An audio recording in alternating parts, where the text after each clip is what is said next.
Hi friends, welcome to my channel. ఈరోజు మనం Apple గురించి తెలుసుకుందాం.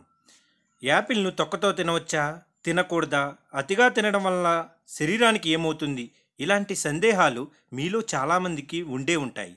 కాలంలో ఎంత మార్పు వచ్చినా మనలోని రహస్యాలు ఎప్పటికీ మారవు. గుడ్డు నుండి కోడి ముందా, కోడి నుంచి గుడ్డి ముందా, మనిషి మొదట ఎప్పుడు కనిపించాడు, ప్రకృతి మొదట కనిపించిందా, ఇలాంటి ప్రశ్నలు మనలో నుండే వస్తాయి. ఈ ప్రశ్నల్లో చాలా వాటికి సమాధానం ఇవ్వలేము. అలాగే యాపిల్ కూడా ఆ కోవకు చెందినదే. ఒక యాపిల్ తొక్కతో తినవచ్చా, తినకూడదా, చర్మాన్ని తొలగించి తినవచ్చా, యాపిల్ని ఎలా తినాలి, మీరు తొక్క తొలగించి తింటారా లేదా తోలుతో పాటు తింటారా, కొంతమంది పురుగు మందుల భయం చేత మరియు తోలుపై మైనపు పూత కారణంగా యాపిల్ను తొక్కతో పాటుగా తినడానికి ఇష్టపడరు. ఈ వ్యాసంలో మేము చెక్కు తీసిన యాపిల్ తింటే మంచిదా, లేతే తీయనిది మంచిదా అని తెలుపబోతున్నాం. అయితే యాపిల్ తొక్కతో అసంఖ్యాక పోషకాలు ఉన్నట్లు ఒక గ్రూప్ మాట్లాడుతుంది. యాపిల్ చర్మము విషపూరితమైందని మరొక గ్రూప్ చెప్తుంది. కింది వాటిలో ఏది నిజం, ఏది నమ్మాలి, యాపిల్స్ నిజంగా వాటి తొక్కలో పోషకాలు కలిగి ఉందా, యాపిల్ ఎలా తినాలి అని ఇప్పుడు మనం తెలుసుకుందాం. యాపిల్ ప్రత్యేకత ఏమిటి అంటే దాని చరిత్ర చాలా వెనక ఉంది.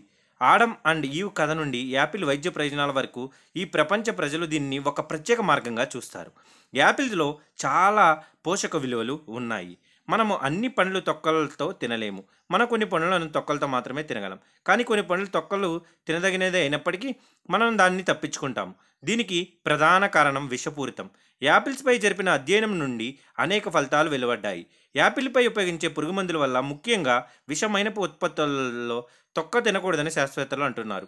అయితే ఈ పరిశోధనలు ఈ విధంగా ఉండవచ్చని చెబుతున్నారు. యాపిల్లో పోషకాలు మరియు ఖనిజాలు దీనికి తినడానికి ప్రధాన కారణం. దీనికి ముందు మీరు తొక్కలతో విషాన్ని తొలగించడానికి ఒక మార్గం కనుగొనాలి. మీరు ఒక యాపిల్ తిన్నప్పుడల్లా దానిని సాదా నీటిలో 1 గంట నానబెట్టి తర్వాత తినండి. అప్పుడే దానిపై ఉన్న పురుగు మందులు తొలగించబడతాయి. మైనము తొలగించడానికి వెచ్చని నీటిలో 2-3 సార్లు శుభ్రం చేసుకోండి. లేదా 1 టీ స్పూన్ నిమ్మరసం మరియు 1 స్పూన్ బేకింగ్ సోడాను నీటిలో కరిగించి